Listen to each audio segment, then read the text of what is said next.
अस्सलामुअलैकुम स्टूडेंट्स, कैसे हैं आप? उम्मीद करता हूं कि आप सब खैरियत से और अगर होंगे। तुम लोग नए हो तो तो सब्सक्राइब करो। वो जो स्टूडेंट्स, लाल वाला आपके बटन है लिए मैंने उस एक पे नए फूट सफ़र फेंक के का मारो या आगाज़ फिर किया है। मोमबत्ती, मुझे नहीं मैं पता, बस चाहता हूं क्लिक कि होता रहना चाहिए। आपकी जितने भी मैथ के रिलेटेड जो भी क्वेश्चन हो उसका सॉल्यूशन मैं आपको प्रोवाइड करूं। तो इंशाल्लाह आज से बाकायदगी के साथ क्लास 9 के मैथ्स के मेथड में पोस्ट किया करूँगा। तो इंशाल्लाह आपको इस चैनल से बहुत सारी मदद हासिल होगी। ये जो मैं चल रहा है ना, दूसरा इन्हें फैसला करना सीखूंगा।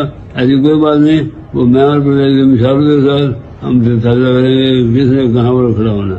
क्या बोल रहा है ये? उबला हुआ अंडा मांग रहा है।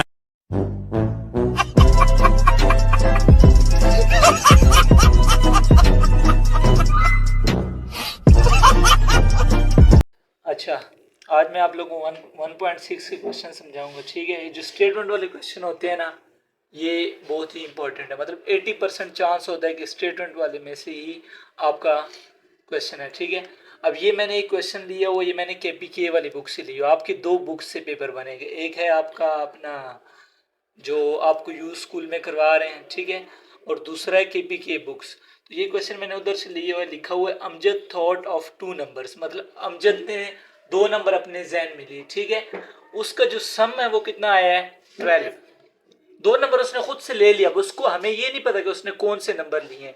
6 और 6 लिया है, 6 + 6 12 होता है। ठीक है, 8 और 4 लिया। अब हमें ये नहीं पता कि उसने कौन से दो लिए हैं। बस जस्ट आपने उसने ये बता दिया कि अमजद ने दो नंबर जहन में सोचे, उसका सम 12 आता है और उस डिफरेंस इज 4। उसका डिफरेंस क्या आता है? 4। Find the numbers. अब जो नंबर्स आपको मालूम नहीं होते, आप क्या करते हो? आप कहते हो लेट, अब जो number, let's suppose let first number is, जो आपका फर्स्ट नंबर होगा वो क्या हो जाएगा? x। और जो अदर नंबर होगा वो क्या हो जाएगा? y। ठीक है, एक नंबर हमने खुद से x ले लिया और एक y ले लिया। अब मैं लिखता हूं according to given condition. AGC stand for according to given condition. अब कंडीशन के मुताबिक Amjad thought of two number उस सम इज 12, मतलब इन दोनों का सम क्या है? 12। x + y = क्या आ जाएगा? 12। एंड उस डिफरेंस इज 4। इन दोनों का, इसको मैं इक्वेशन 1 का नाम दे दूंगा। ठीक है, ये आपकी इक्वेशन 1 हो गई है। और दूसरा क्या है? इनका डिफरेंस वो कितने हैं? 4। इसको मैं इक्वेशन नंबर 2 का नाम। अब जैसे कि मैं यहाँ पर लिख चुका हूँ कि हम कौन से मेथड से इसको सॉल्व करेंगे? क्रैमर रूल से। क्रैमर रूल के लिए सबसे पहले मैं बनाऊंगा, शाबाश। अब यहाँ पर क्या आते हैं? इनके कोफिशिएंट। अब यहाँ पर कुछ भी नहीं, मतलब इसका कोफिशिएंट क्या है? 1। इसका भी 1 है और इसका भी 1 है। इसका 1 नहीं है, इसका -1 है, क्योंकि इससे पहले साइन कौन से यूज हो रहे हैं? माइनस का। और हमारे पास वेरिएबल कौन से दो यूज हो रहे हैं? x और y। और इक्वल में क्या है? 12 और 4। ठीक है, ये हमारे पास a हो गया, ये x हो गया, और ये क्या हो गया? b। अब सबसे पहले आपने जो चीजें फाइंड करनी है, ए डिटर्मिनेंट आपने फाइंड करना है। क्रैमर रूल की बात कर रहा हूँ। ए एक्स डिटर्मिनेंट फाइंड करना है और ए वाई डिटर्मिनेंट। अब ए डिटर्मिनेंट सबसे पहले मैं फाइंड करता हूँ। मैं क्या फाइंड कर रहा हूँ? ए डिटर्मिनेंट। अच्छा, अब यहां पर मैं ए जो हमारे पास मैट्रिक्स है इसकी मैंने लिख ली। यहां पर डिटर्मिनेंट में क्या होता है? क्रॉस मल्टीप्लाई होता है और दरमियान में क्या आता है? माइनस। क्रॉस मल्टीप्लाई होता है, मतलब 1 × 1 माइनस 1 × 1 × -1, 1 × 1। ठीक है, अब ये ब्रैकेट में क्यों यूज कर रहा हूं? ब्रैकेट हमेशा इसलिए मैं यूज करता हूं ना कि जब भी माइनस प्लस होता है ना, तो यहां पर बंदा कंफ्यूज नहीं होता। ठीक है, 1 1 जार -1, -1 1 जार 1, तो -1 और -1 क्या आ जाएगा? -2। ठीक है, बंद कर दो। अच्छा, अब यहाँ पर हमने ए डिटर्मिनेंट फाइंड कर लिया। हमारे पास क्या है? -2। अब यहाँ पर हमने ए एक्स डिटर्मिनेंट फाइंड करना है। अब ए एक्स डिटर्मिनेंट में क्या होता है? पहले कॉलम की जगह आपकी ये बी की वैल्यू आ जाती है। बी की वैल्यू क्या है? 12 और 4। यहाँ पर देखो, मैंने पहले कॉलम की जगह 12 और 4 लिख दिया, दूसरा कॉलम एज इट इज। ठीक है, इसमें भी क्रॉस मल्टीप्लाई होगा। रुक दो, मल्टीप्लाई में -1 -12 और 4 वन दार -4, तो -12 और ये दोनों सेम साइन है ना, तो यहाँ पर हम इनको क्या करेंगे, प्लस करेंगे। साइन कौन सा लगेगा, माइनस का ही। इसी तरह अब हम क्या फाइंड कर रहे हैं, ए वाई डिटरमिन। ए वाई में क्या आता है, दूसरे कॉलम की जगह आपकी बी की वैल्यू आ जाती है, ठीक है।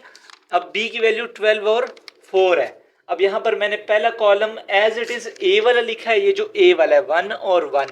इसी तरह अब दूसरे कॉलम की जगह मैंने बी की वैल्यू, यहाँ पर भी अपने क्रॉस मल्टीप्लाई करूंगा, 4 मल्टीप्लाई बाय 1, 1 मल्टीप्लाई बाय 4 एक ही बात है, ठीक है। 12 मल्टीप्लाई बाय 1, दरमियान में हमेशा क्या आता है, माइनस। 4 वन जार 4 और 12 वन जार 12। अब यहाँ पर देखो +4 है और यहाँ पर ये क्या है, -12।